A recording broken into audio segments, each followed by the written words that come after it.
Hejamadi toll plaza ಸುದ್ದಿಯಾದ ಬಳಿಕ ಇದೀಗ Talapady toll gate ಸುದ್ದಿಯಾಗುತ್ತಿದೆ. ಇಬ್ಬಗೆಯ ನೀತಿಯ ವಿರುದ್ಧ ನ್ಯಾಯ ದೊರಕಿಸಿಕೊಡುವಂತೆ ಮಂಜೇಶ್ವರದ ಜನತೆ ಅದೆಷ್ಟೋ ಮನವಿಯನ್ನು ಸಲ್ಲಿಸಿ ಹಲವು ಪ್ರತಿಭಟನೆಗಳನ್ನು ನಡೆಸಿ ಕೂಡ ಟೋಲ್ ಬೂತ್ ನಿರ್ವಾಹಕರ ನಡುವೆ ಘರ್ಷಣೆಗಳು ಆಗಾಗ್ಗೆ ಸಂಭವಿಸುತ್ತಲೇ ಇದೆ ಹೊರತು ಯಾವುದೇ ಪರಿಹಾರ ಕಾಣಲು ಸಾಧ್ಯವಾಗಿರಲಿಲ್ಲ. ತಲಪಾಡಿ ಗ್ರಾಮ ಪಂಚಾಯಿತಿಗೊಳಪಟ್ಟ ವಾಹನಗಳಿಗೆ ಉಚಿತ ಸಂಚಾರಕ್ಕೆ ಅನುವು ಮಾಡಿಕೊಟ್ಟ ಟೋಲ್ ಗೇಟ್ ನಿರ್ವಾಹಕರು ಮಂಜೇಶ್ವರ ಗ್ರಾಮ ಪಂಚಾಯಿತಿಗೊಳಪಟ್ಟವರಿಗೆ ಶುಲ್ಕವನ್ನು ವಿಧಿಸುತ್ತಿರುವುದು ಎಲ್ಲಿಯ ನ್ಯಾಯ? ಇದು ಇಲ್ಲಿಯ ಗ್ರಾಮಸ್ಥರ ಪ್ರಶ್ನೆ. ಈ ಅನ್ಯಾಯವನ್ನು ವಿರೋಧಿಸಿದ ಗ್ರಾಮಸ್ಥರು ಇದೀಗ ಮಂಜೇಶ್ವರ ಗ್ರಾಮ ಪಂಚಾಯತ್ ಅಧೀನದಲ್ಲಿರುವ ತಲಪಾಡಿ ಮರಿಯಾಶ್ರಮ ಚರ್ಚಿನ ಹಿಂಭಾಗದಲ್ಲಿರುವ ಹಳೆಯ ರಾಷ್ಟ್ರೀಯ ಹೆದ್ದಾರಿ ಮೂಲಕ ಸೇತುವೆಯನ್ನು ನಿರ್ಮಿಸಿ ಸಂಚಾರಕ್ಕೆ ವ್ಯವಸ್ಥೆಯನ್ನು ಕಲ್ಪಿಸಲು ಮುಂದಾಗಿದ್ದಾರೆ. ಕೋವಿಡ್ ಕಾಲದಲ್ಲಿ ಈ ವಿಷಯ ಚರ್ಚೆಯಾಗಿದ್ದರೂ ಬಳಿಕ ಅದು ನೆನೆಗುದಿಗೆ ಬಿದ್ದಿತ್ತು.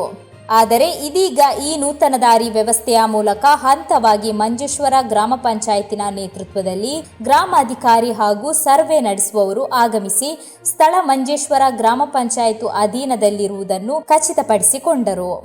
ಹೊಳೆ ಕಳೆದು 40 ಮೀಟರ್ ಪಂಚಾಯತ್ನ ಅಧೀನದಲ್ಲಿರುವುದಾಗಿ ಗ್ರಾಮಾಧಿಕಾರಿಯ ಪ್ರಾಥಮಿಕ ಮಾಹಿತಿ.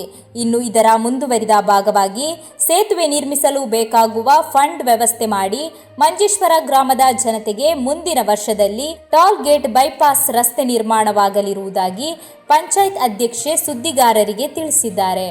ಈ ಸಂದರ್ಭ ಟೋಲ್ ಗೇಟ್ ಹೋರಾಟ ಸಮಿತಿ ಪದಾಧಿಕಾರಿಗಳು, ವಾರ್ಡ್ ಸದಸ್ಯರು, ಊರವರು ಸೇರಿದಂತೆ ಹಲವಾರು ಮಂದಿ ಜೊತೆಗಿದ್ದರು. ಸಂಬಂಧಪಟ್ಟ ತಲಪಾಡಿಯಲ್ಲಿ 1ನೇ ವಾರ್ಡಿನಲ್ಲಿ ಹೊಳೆ ಇದೆ.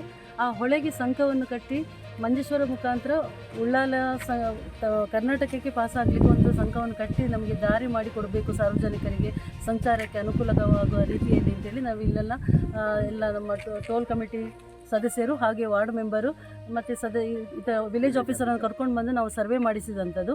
ಇದು ಒಂದು ಒಳ್ಳೆಯ ಉದ್ದೇಶದಿಂದ ಮಾಡಿಸಿದೆ. ಯಾಕಂತ ಹೇಳಿದರೆ ದಿನನಿತ್ಯ ಹೋಗುವಂಥ ನಮ್ಮ ಸಂಚಾರಿ ಮಾಡುವವರು ಟೋಲ್ನಲ್ಲಿ ಟೋಲ್ ಕಟ್ಟಿ ಹೋಗಬೇಕಾಗತ್ತೆ. ಅದನ್ನೊಂದು ಸ್ವಲ್ಪ ಮಟ್ಟಿಗಾದರೂ ಕಮ್ಮಿ ಮಾಡುವ ನಿಟ್ಟಿನಲ್ಲಿ ಇಲ್ಲೊಂದು ಸಂಕ ಕಟ್ಟಿ ಮುಂದಿನ ಯೋಜನೆಯಾಗಿ ಸಂಕ ಕಟ್ಟಿ ಅದರ ಮುಖಾಂತರ ನಾವು ಸಂಚಾರ ಮಾಡಲಿಕ್ಕೆ ಅನುಕೂಲ ಮಾಡಿಕೊಡುವ ನಿಟ್ಟಿನಲ್ಲಿ ಇಲ್ಲಿ ಸೇರಿದಂಥದ್ದು. ಮುಂದಿನ ವರ್ಷದಲ್ಲಿ ಆಗ್ಬೋದು ಎಲ್ಲರ ಸಹಕಾರದೊಂದಿಗೆ ಅಂತ ನಾನು ಭಾವಿಸ್ತೇನೆ.